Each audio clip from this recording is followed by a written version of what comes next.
Welcome to Beyond Talking Points from Little Visionaries Bookstore. I'm Bridgitte Jackson-Buckley, and today I'm speaking with Michelle Renee, a teen runaway who escaped a violent, traumatic childhood. Michelle beat the odds when she rose up from being a part-time bank teller to a respected regional sales manager, vice president, and branch manager in her 13-year career. A violent home invasion, kidnapping, hostage, and bank robbery crime carried out against Michelle and her daughter ended her career. This story was chronicled in Michelle's first book, Held Hostage, which was made into a Lifetime movie. Michelle joins us today to discuss her latest book, 9 Days, Living with My Soul Wide Open After Violent Trauma. Welcome, Michelle. Thank you so much for having me. Well, I finished the book over the weekend, and that was a remarkable story. Oh, thank you so much. I really, really like the thread of healing and forgiveness throughout the entire book. Yeah, and for me, it was, it's you don't set out to just something like this doesn't happen, and you don't think I'm going to learn to forgive someday. You just really begin to, in my situation, I just started to listen to that sort of inner call and begin to ask myself different kinds of questions instead of why me, where we so often, so many people get stuck there. I started asking myself different questions and then listening and tuning in to what those answers were and what were coming at me and being open to whatever that meant and whatever that would look like. And some of those questions were, what can I learn from this? How can I grow from this? Who were these people before this? Like, how did they get this way? What next? What is next for me, and being open to whatever that next looked like, even if I didn't understand it, even if I was being called to do something that I necessarily didn't agree with. I was remaining open and showing up and saying yes. And sort of that is where the beautiful magic of healing and forgiveness really begins.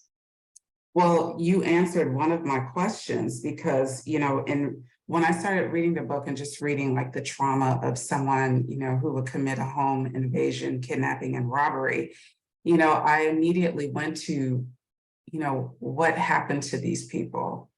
What happened to leave someone like this? Because people aren't born like that. And in order to get to a space of healing, you have to step outside like your perspective, your known perspective. You have to be willing to be open, as you said, and see something from a different view. And throughout the entire book, this inner voice, it seemed to lead you. I mean, but like even before you had your daughter Bria, like when you talked about like you were doing some work and like you were being lured into possibly doing like a type of sex work that you didn't want to do, and they were at the pit stop and you heard the voice that said get out of the car.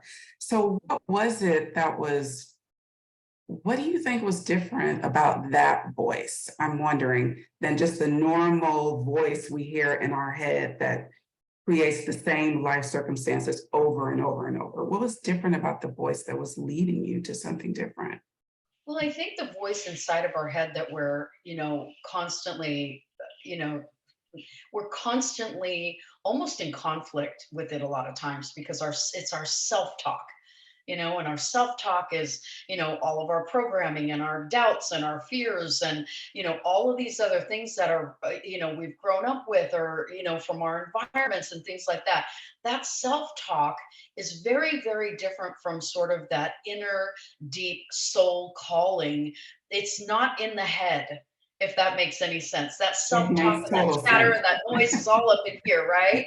But when you get a calling on your life, it's in here, and it's in here. It is a full soul calling, that is kind of, you can ignore it, you can choose to ignore it, but it's really, and I think a lot of people unfortunately do ignore that. But from a very young age, I would kind of feel this tug in my soul, and it's without, how do I say, it's without that, it doesn't sound like noise and chatter like the self-talk in our head. or the negative stuff in our head, or the doubts and all the stuff up here. It's not that way at all. It's not noise. It's calm. It's almost a whisper, even though it's the loudest thing sometimes you've ever heard in your life. It still feels like this gentle tug, that's telling you, if do go in this direction. And it's, for me, I mean, a lot of people that in order to keep us out of danger, we have that innate fight or flight. We've got these things that, we've got these mechanisms that we're born with that tell us, don't touch the fire, don't do this, don't put your hand on the lights, whatever it is, don't do these things. Those are survival mechanisms that we're born with. This to me is almost that same type of thing that we're all born with. That's very much that soul calling, that soul connection. But some people, guess what? They know they're not supposed to touch the fire, but they do it anyway. Same thing. This voice is in all of us, but some people choose to ignore it and don't listen to it. And for me, at a really young age, I just was so curious about what this was and where is this going to lead me if I keep staying open to it and saying yes to this, and not allowing fear to kind of, or the unknown, sort of dictate the direction of my life. I wanted whatever this was to be, to be my guide. And I think a lot of people need to really pay closer attention to that and just really hone in. I started meditating very young, and hone in to what that calling is and what that soul sort of voice is. And don't ignore it, and be open to it and see where that could lead you. Because for me, it has saved me over and over and over, and helped me really grow and learn what it means to lead with love and compassion. Well, you explained that so beautifully.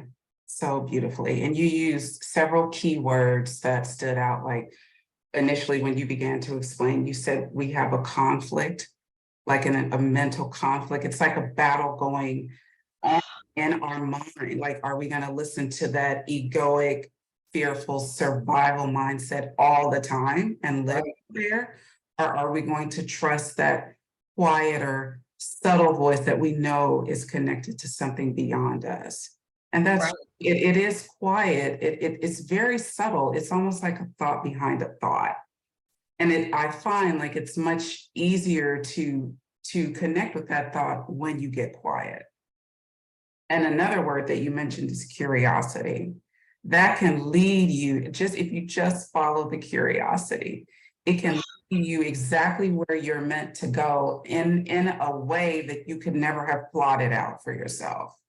And that to me is one of the biggest keys of living with your soul wide open. For living with my soul wide open, one of the absolute key factors in that is my level of curiosity, is remaining curious about people, places, things, history, sights, sounds, tastes. I'm already curious by nature, but surviving something like this and deciding that I'm not going to let this ruin the rest of my life. So, what am I going to do with the rest of my life? I'm going to really celebrate the fact that I'm still here, and the fact that my girl is still here.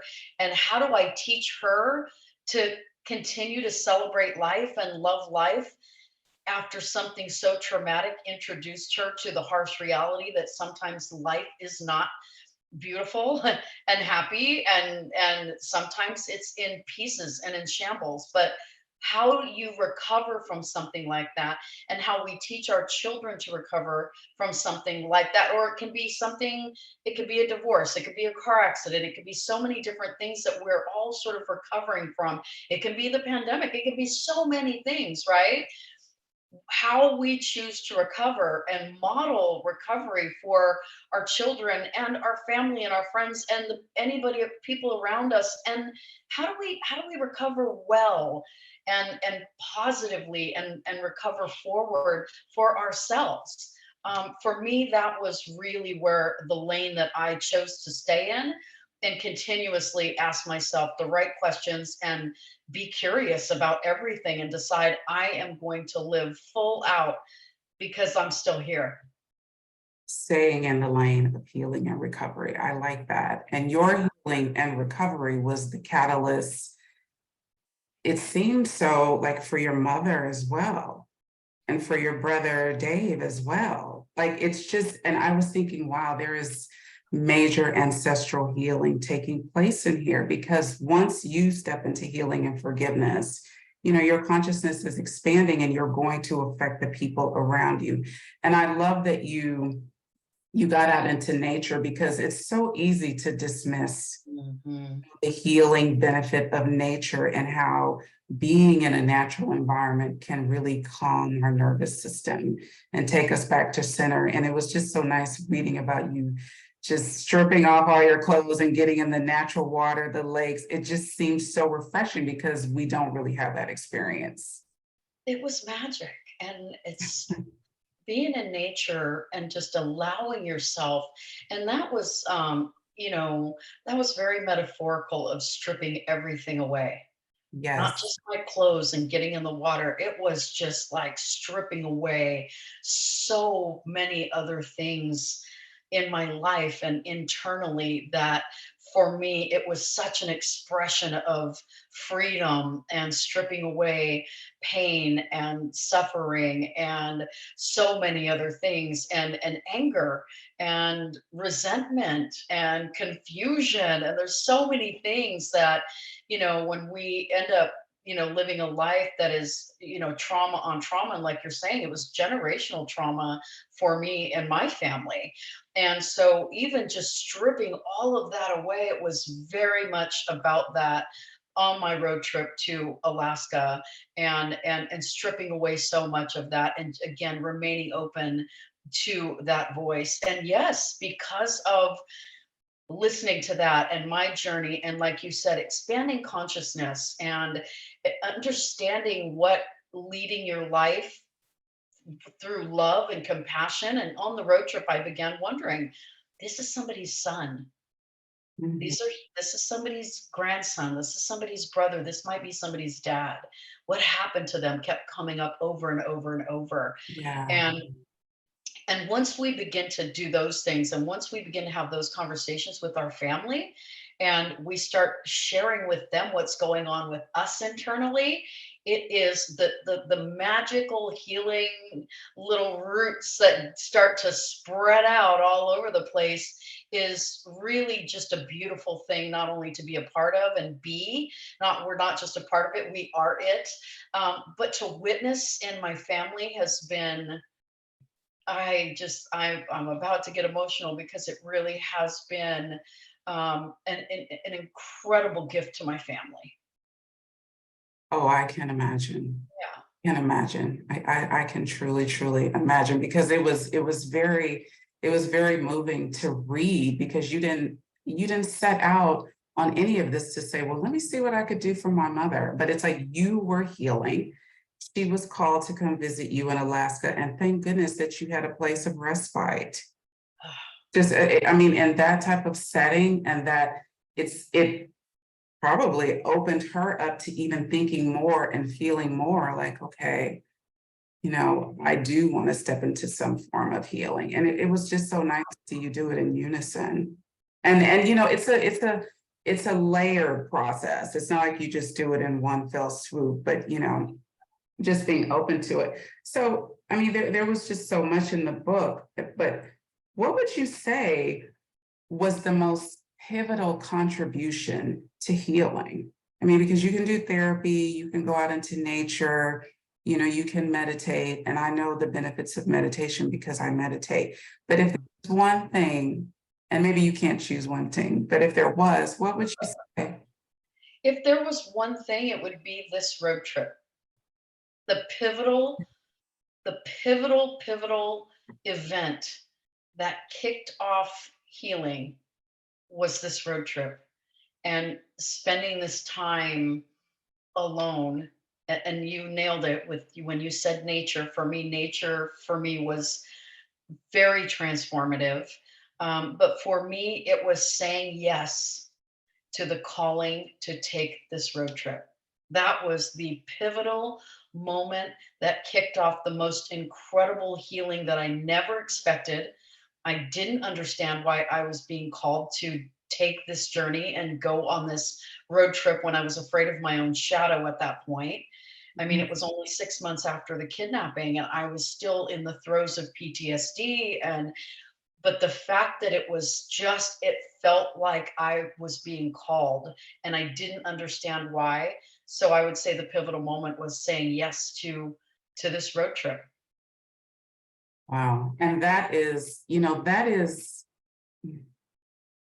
word test is coming to mind. I don't know if it's the most accurate word, but to trust and surrender, because we have been so conditioned and trained to only listen to the intellectual part of our mind. Well, it doesn't make sense. So why would I do that? Why would I take a 4,200-mile road trip up the coast to drive to Atlanta? That makes absolutely no sense, but it's a visceral feeling that you can have to do something. And if you can just step into the trust like you did, it opens so many unexpected doors, I find. It's And just you over the nailed it. fear. Yeah. Surrender, you said it. And that to me is, something that is so uncomfortable for so Oh many of us. boy, is it. I mean, you say the word surrender and half the people just head for the hills, they Yeah. they're like, wait, no, no, I can't do that. I can't do that. But when you end up doing that, and you allow, like you said, you step into trust, you step into love, you step into um, something higher taking the wheel. That Yeah. is when things really begin to, and like you said, it's a slow process, but what is about to be revealed to you when you decide to step into that is usually pretty fantastic. Pretty miraculous. Yeah. And the final question, what would you say to someone who's experienced emotional and mental, and or physical trauma and doesn't know where to begin to seek out help? What would you say?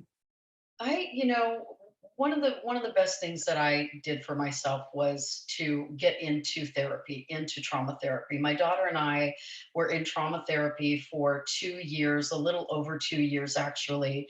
And the other thing I would say is not only go to therapy, but listen to your therapist. Do the things that they're suggesting you do. The other thing I would say is, because a lot of people go to therapy and they're there and they leave and they don't really put things into practice that they need to put into practice, that is really going to help them.